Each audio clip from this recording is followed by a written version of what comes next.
Você quer viver a sua melhor versão? Então pare de procurar o que está faltando e comece a usar o que você já tem. Você já sabe mais do que imagina. O problema nunca foi falta de informação, foi falta de comando interno. Quando o seu autocontrole fica maior do que os seus medos, algo muda de verdade. As emoções deixam de mandar em você, param de te sabotar e passam a trabalhar a seu favor. A mente deixa de ser um campo de batalha e vira uma ferramenta. É aqui que você para de reagir no automático e começa a conduzir a própria vida, decisão por decisão, com mais firmeza e menos desgaste. Não porque os problemas somem, mas porque você muda a forma de responder a eles. É como atravessar uma porta. Do outro lado, suas limitações continuam existindo, seus velhos padrões ainda aparecem, suas micro-sabotagens ainda tentam agir. A diferença é simples. Agora, você não obedece mais. Pense na última mudança real que você viveu. Não aquela empolgação que durou alguns dias, mas uma virada verdadeira, daquelas que reorganizam tudo por dentro e te colocam em outro nível de ação. Esse tipo de mudança nunca começa com motivação, começa com decisão. Se você chegou até este vídeo agora, não é por acaso. É porque algo em você já entendeu que sentir, refletir e desejar não é suficiente. É preciso agir diferente. Isso aqui não é um convite para repetir o passado. É um chamado para organizar o que já despertou em você e transformar isso em prática. Agora, preste atenção no que vem a seguir. 1. Enquanto você esconde, isso te governa. Alguns sentimentos ficam dentro de nós. Guardamos emoções dentro do nosso mais íntimo, uma vez que sofremos rejeição ou uma necessidade que foi ignorada e tratada como exagero. Um sentimento que você fingiu que não importava para não perder alguém, um lugar, uma oportunidade. Isso não desaparece só porque você seguiu em frente. Isso fica, se acumula, se aloja. Seguir em frente não significa que foi resolvido. Significa apenas que você aprendeu a funcionar carregando. Algumas coisas permanecem em você, e enquanto permanecem, continuam agindo. Elas entram nas suas decisões, nos seus relacionamentos, na forma como você confia, na maneira como reage quando algo ameaça sair do controle. O inconsciente não esquece o que foi empurrado. Ele revive, repete, infiltra e decide por você sem pedir permissão. Você pode até organizar o lado de fora, doar roupas, arrumar gavetas, mudar de rotina. Mas a verdadeira leveza não nasce fora. Ela começa quando você se torna capaz de soltar o que ficou preso por dentro. E soltar não é abrir mão da sua história, não é negar que doeu, não é fingir que não teve impacto. Soltar é reconhecer que aquilo já cumpriu o papel que precisava cumprir. Te ensinou limites, te deu percepção, te forçou a amadurecer. Mas, se continuar sendo carregado, deixa de ser aprendizado e vira prisão. O apego emocional cria fronteiras silenciosas. Ele define até onde você se permite ir, o quanto você se entrega, o quanto se protege, o quanto confia. É como ter um quarto trancado dentro de você. A vida segue, você trabalha, se relaciona, funciona, mas aquele espaço fechado continua ocupando lugar, acumulando peso, roubando ar. E com o tempo, você se acostuma a viver apertado, como se isso fosse normal. Soltar é destrancar essa porta, não para apagar o que aconteceu, mas para parar de viver refém disso. Quando os estoicos falavam de liberdade interior, não falavam de controlar o mundo. Falavam dessa capacidade rara e poderosa de não ser governado pelo que já passou, de não permitir que dores antigas continuem decidindo a sua forma de viver hoje. A prática de hoje é simples, mas exige coragem. Escolha um sentimento que você vem escondendo, mágoa, culpa, raiva ou tristeza, e escreva sobre ele. Não para justificar, não para acusar, não para se punir. Escreva para reconhecer, para dar nome, para admitir o impacto. E então diga a si mesmo com clareza: Isso existiu, isso me marcou, mas não vai mais me definir. E se esse primeiro passo falou diretamente com você, escreva nos comentários. Hoje eu escolho soltar o que escondi. Porque enquanto você carrega o que já passou, sua vida anda pesada. Mas quando você solta, algo muda por dentro e é aí que a ordem começa de verdade. 2. Não deixe a vida te transformar em pedra. A vida vai te apresentar pessoas difíceis, situações difíceis, emoções difíceis. Isso é inevitável. Mas existe algo que você precisa entender com clareza. Na maioria das vezes, não é sobre você. As pessoas agem a partir das próprias dores, medos, frustrações e limites. E quando você interpreta cada atitude como um ataque pessoal, você não se protege, você se fecha. Epicteto foi direto ao ponto quando disse: não são as coisas que nos perturbam, mas a opinião que temos sobre elas. O impacto não nasce do que acontece, nasce da história que você conta para si mesmo sobre o que aconteceu. Quando você decide que o comportamento do outro foi feito para te ferir, para te diminuir, para te provocar, algo muda por dentro. Você endurece, cria defesas, levanta muros e pouco a pouco começa a reagir à vida como se estivesse sempre sob ataque.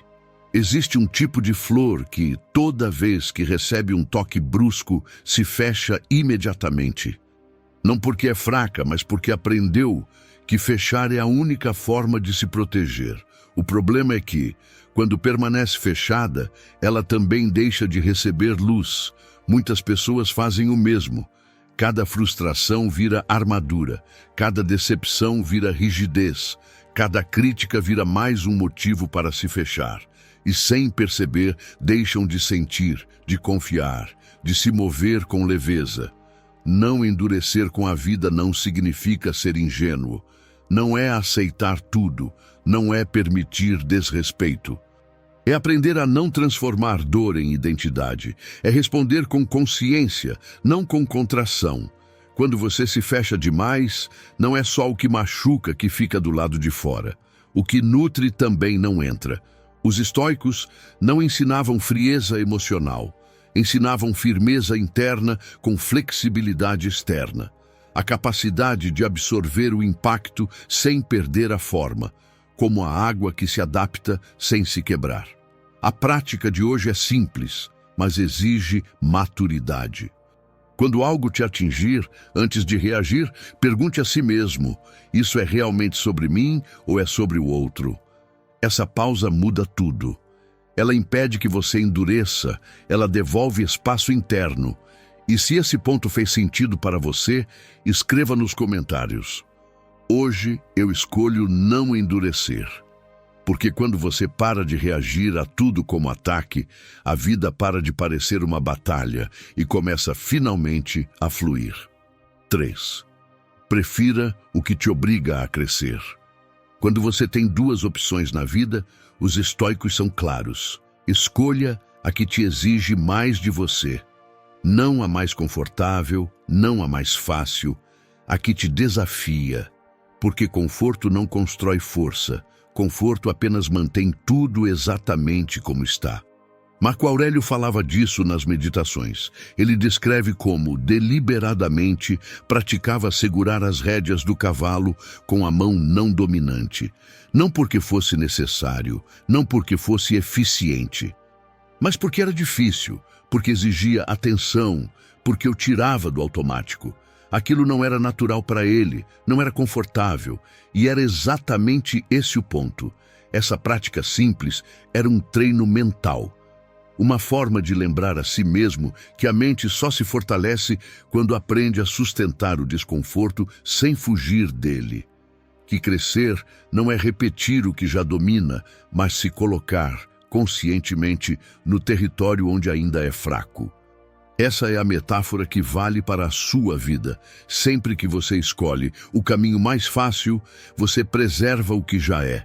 Sempre que escolhe o caminho mais difícil, você constrói o que ainda não existe em você. Escolher o que te desafia é escolher o caminho mais longo. É optar pela conversa difícil em vez do silêncio conveniente. É manter a disciplina quando ninguém está vendo. É fazer do jeito que ainda não é natural, sabendo que com o tempo aquilo se torna força. Experimente isso de forma prática. Use a mão não dominante em tarefas simples. Escreva, escove os dentes, faça algo cotidiano do jeito que não é confortável. Observe a frustração surgir. Observe o impulso de desistir. E observe principalmente como você melhora quando não foge. Esse pequeno treino ensina algo profundo. Você não é governado pelo hábito. Você é capaz de aprender, se adaptar e crescer. Toda vez que você evita o desconforto, você se mantém do mesmo tamanho. Toda vez que você o enfrenta, você se expande.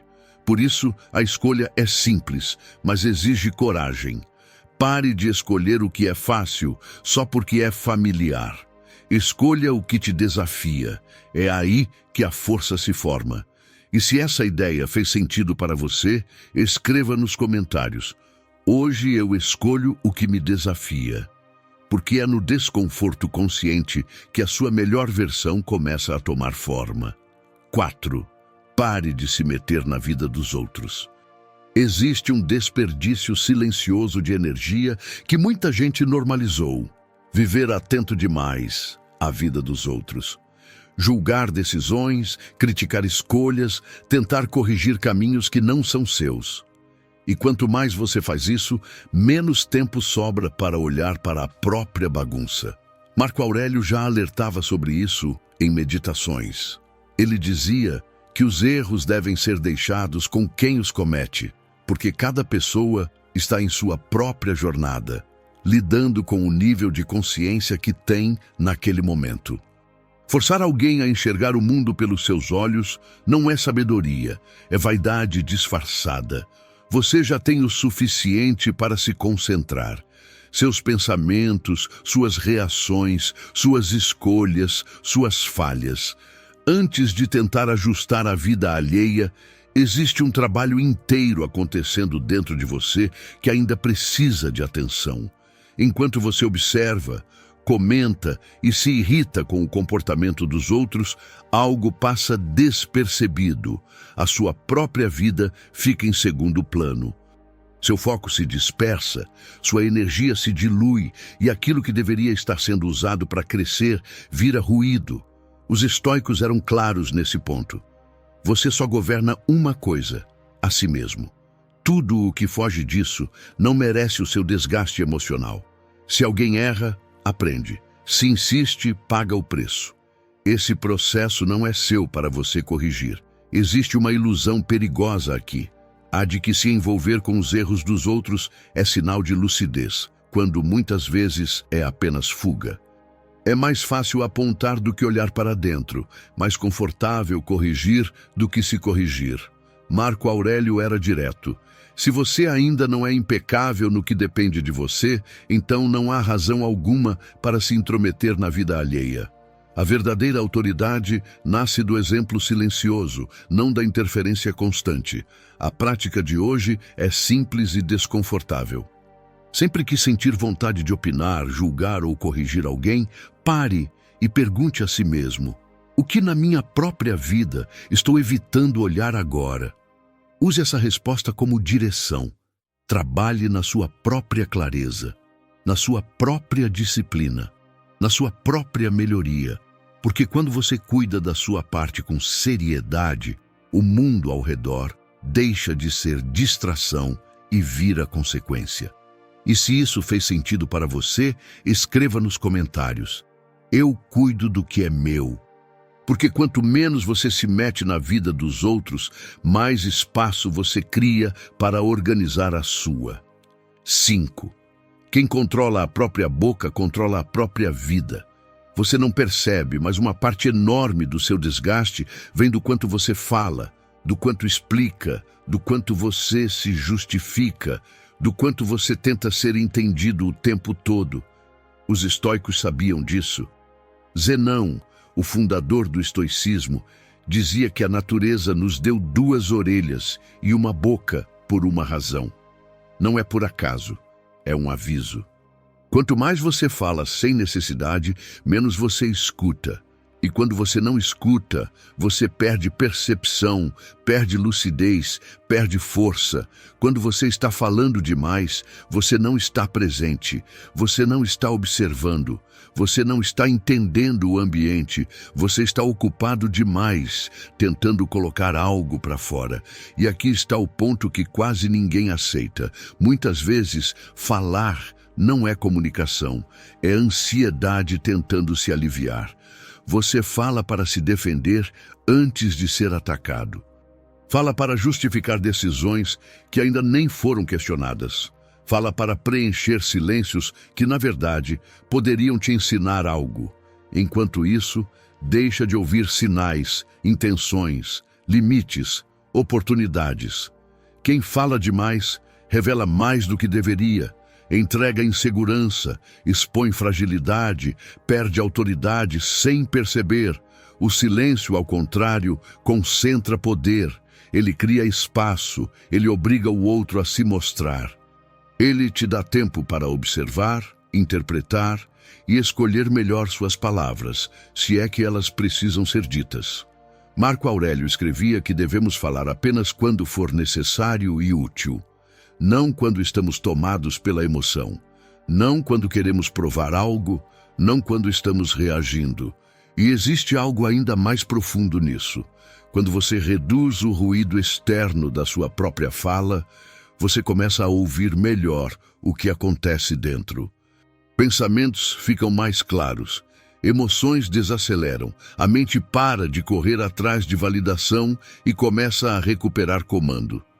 Falar menos não muda apenas a forma como os outros te veem, muda a forma como você se governa.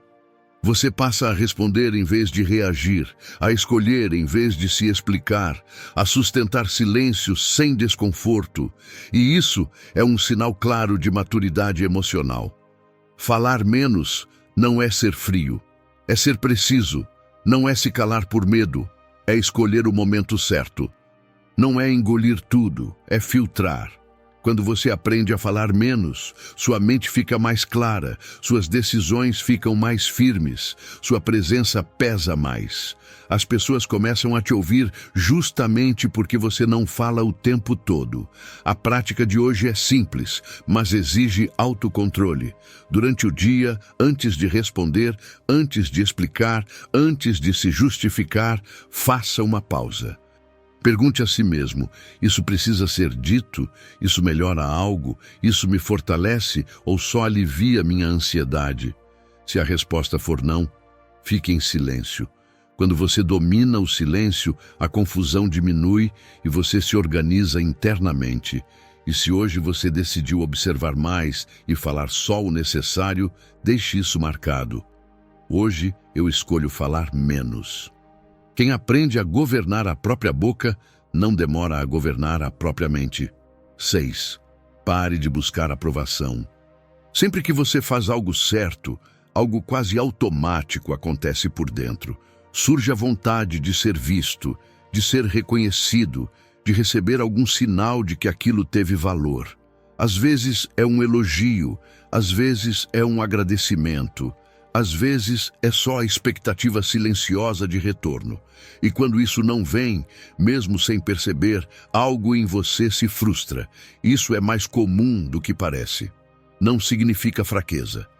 Significa apenas que, em algum ponto, você aprendeu a medir o valor do que faz pela reação dos outros.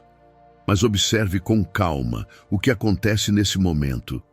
Quando você passa a agir esperando validação, sua ação já não é totalmente livre. Ela carrega uma expectativa.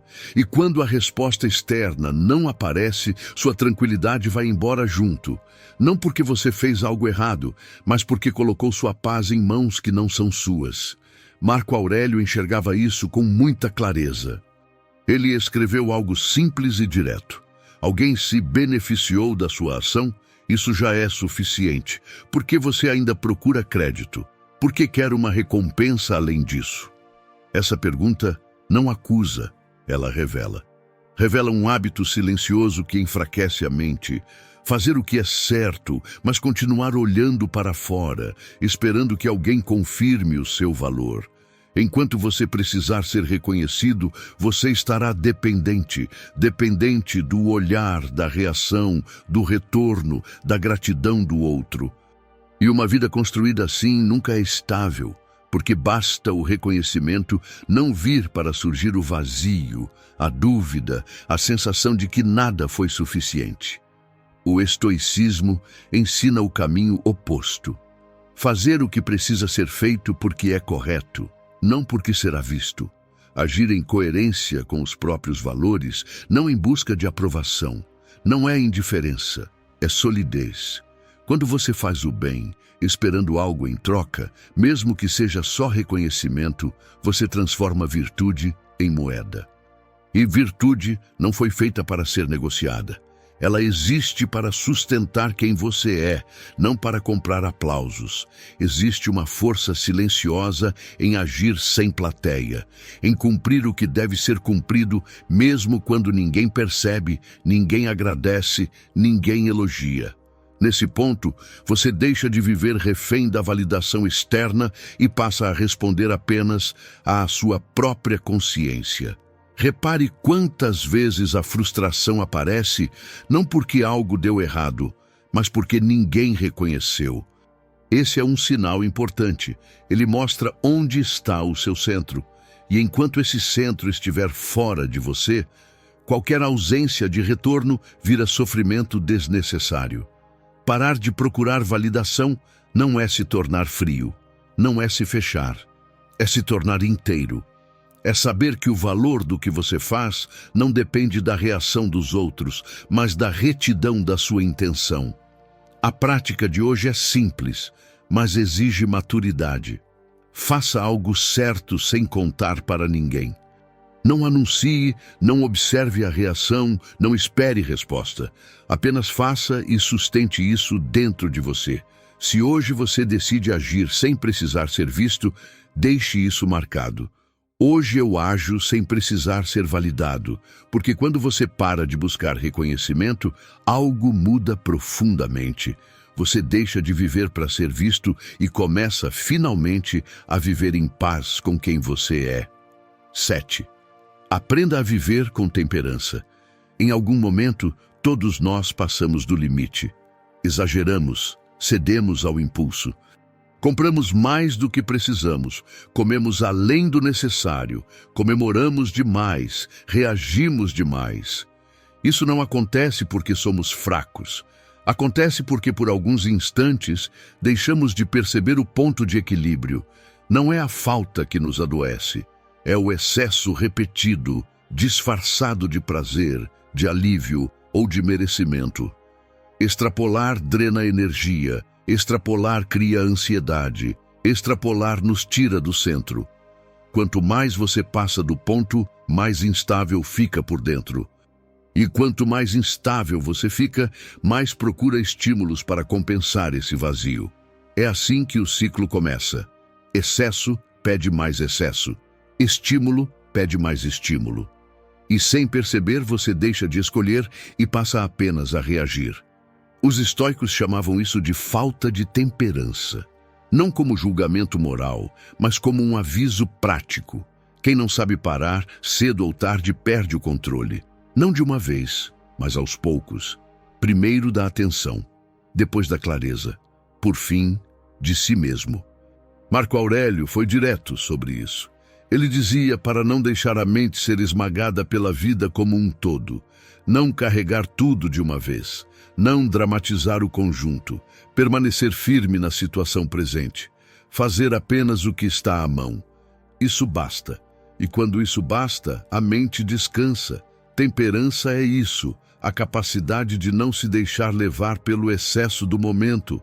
É saber dizer chega antes que o prazer vire culpa, antes que a comemoração vire vazio, antes que o impulso vire arrependimento. É interromper o exagero enquanto ainda há lucidez. Existe uma força silenciosa em parar no momento certo. Enquanto muitos confundem controle com repressão, a temperança mostra o oposto. Quem se contém não se limita, se preserva. Não se trata de viver reprimido. Se trata de viver consciente, de perceber o ponto exato onde algo deixa de te servir e começa a te consumir. Esse ponto é sutil, mas quando você aprende a senti-lo, nunca mais se perde com facilidade. Quando você pratica a temperança, sua mente fica mais clara, suas emoções mais estáveis, suas decisões mais limpas. Você deixa de viver oscilando entre exagero e arrependimento. Você passa a sustentar equilíbrio, mesmo quando o mundo convida ao excesso. A prática de hoje é simples, mas exige atenção. Ao longo do dia, observe onde você costuma passar do ponto. Pode ser na comida, no celular, nas compras, nas palavras, nas reações. Quando perceber, pare. Não avance mais um passo. Não negocie com o impulso, fique ali. Concentre-se apenas no que está à sua frente, no que está sob seu controle agora. Não no depois, não no excesso, apenas no agora. Isso basta, porque quem aprende a se conter no momento certo não perde liberdade, ganha domínio. E domínio é uma das formas mais profundas de paz interior. 8. Limpe o excesso que confunde sua mente. Existe um cansaço que não vem do corpo, vem da mente cheia demais. Pensamentos soltos, preocupações abertas, tarefas não resolvidas, ideias que ficam girando sem nunca encontrar um lugar para pousar. É um desgaste silencioso, constante, que não aparece no espelho, mas rouba sua energia todos os dias. Quando tudo fica na cabeça, nada fica sob controle. Confusão mental não é falta de capacidade, é excesso de ruído. Não é que você não saiba o que fazer, é que há informação demais, competindo ao mesmo tempo. É tentar viver carregando tudo de uma vez, sem descarregar em lugar nenhum, e quanto mais você tenta segurar tudo, mais pesado tudo fica. Por isso, o primeiro passo é simples e direto. Anote tudo.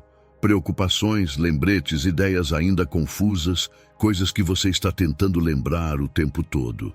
Nada de confiar na memória quando a mente já está sobrecarregada. Tudo o que fica solto na mente consome energia. Tudo o que vai para o papel devolve espaço. Liberar espaço mental não é detalhe, é estratégia. É metade da batalha. Enquanto algo não está escrito, ele continua exigindo atenção. Puxa sua concentração, fragmenta seu foco, te mantém em estado de alerta constante. É como tentar atravessar o dia com várias abas abertas na cabeça. Você não descansa, apenas alterna de uma para outra. No fim do dia, a exaustão não vem do que você fez, vem do que ficou pendente. Organizar a vida não é buscar perfeição. Não é viver sem bagunça. É criar estabilidade suficiente para não se sentir engolido pelo caos. É saber o que importa agora, o que pode esperar e o que precisa ser eliminado. Clareza não é fazer mais, é cortar melhor. Os estoicos entendiam isso com muita clareza. Uma mente desorganizada reage a tudo. Uma mente organizada escolhe, e escolher é a base da tranquilidade. Quem não escolhe conscientemente acaba vivendo por impulso, urgência e pressão. Quando você tira da cabeça e coloca fora, você deixa de ser refém do pensamento repetitivo. A clareza não vem quando você pensa mais, ela vem quando você pensa melhor, com menos peso e mais direção. E pensar melhor começa quando você para de carregar sozinho aquilo que pode ser organizado. A prática desta lição é objetiva. Pegue um papel ou um caderno e despeje tudo, sem ordem, sem filtro, sem julgamento, só tire da mente. Depois, organize, decida, elimine o que não serve. Priorize o que importa. Não tente resolver tudo agora. Primeiro, veja tudo com clareza. E quando a mente começa a enxergar com clareza, o corpo responde, a respiração muda e a sensação de controle volta aos poucos. Quando a mente se organiza, o ruído diminui, a energia volta e você deixa de apenas sobreviver aos dias para voltar a conduzi-los com firmeza. 9. Pare de se sabotar. Crie hábitos saudáveis. É impossível colocar a vida em ordem quando você vive sem energia. Não por falta de vontade, não por falta de clareza, mas porque o corpo cansado sabota qualquer decisão antes mesmo dela nascer. Você pode até entender o que precisa mudar, pode até querer fazer diferente, mas quando acorda exausto, dorme mal, se alimenta mal e vive no automático, a mente perde força, a disciplina enfraquece e tudo vira esforço demais. Não é preguiça, é desgaste. E desgaste constante rouba a capacidade de escolher bem. Hábitos não são detalhes. Eles decidem o quanto você consegue sustentar aquilo que quer construir. Eles não aparecem só no resultado final, aparecem todos os dias, no nível de energia com que você acorda e na clareza com que enfrenta o que precisa ser feito. Os estoicos não separavam mente e corpo. Para eles, um corpo negligenciado enfraquece o espírito e uma mente frágil nasce quase sempre de um corpo abandonado. Não existe clareza duradoura em um corpo constantemente esgotado. Não existe autocontrole quando o corpo vive em estado de sobrevivência. Olhe com honestidade para a sua rotina. Como você dorme, como você se alimenta, o quanto você se move, ou como você começa e termina os seus dias. Isso não é secundário, isso é a base. A forma como você cuida do corpo hoje determina o tipo de mente que você terá amanhã. Quando você cria hábitos saudáveis, algo muda silenciosamente. A mente fica mais estável, as emoções perdem o excesso, as decisões ficam mais claras. Você deixa de viver reagindo e começa a sustentar escolhas. Você para de apagar incêndios internos e começa a construir consistência. Não se trata de perfeição, não se trata de radicalismo, se trata de coerência. Um corpo cuidado sustenta uma mente firme. Uma mente firme sustenta uma vida organizada. Coerência é fazer o básico bem feito todos os dias, mesmo quando ninguém está olhando. E aqui está o ponto mais importante: ninguém constrói ordem interior vivendo em constante desgaste físico. Você não governa a sua vida quando vive cansado demais para decidir. Quem vive exausto não escolhe, apenas reage. Hoje, escolha um hábito simples que devolva energia ao seu corpo: dormir melhor, caminhar todos os dias, beber mais água, reduzir excessos, se movimentar. Não escolha vários, escolha um e cumpra. Disciplina não começa com grandes mudanças, começa com constância pequena, porque cada hábito saudável é um voto silencioso a favor da vida que você quer viver. E sem energia, não existe ordem, existe apenas sobrevivência. Se esse vídeo te ajudou a ver as coisas por um novo ângulo, deixe seu like, se inscreva, comente e compartilhe. Aqui seguimos nos fortalecendo e aprendendo. Obrigado por assistir.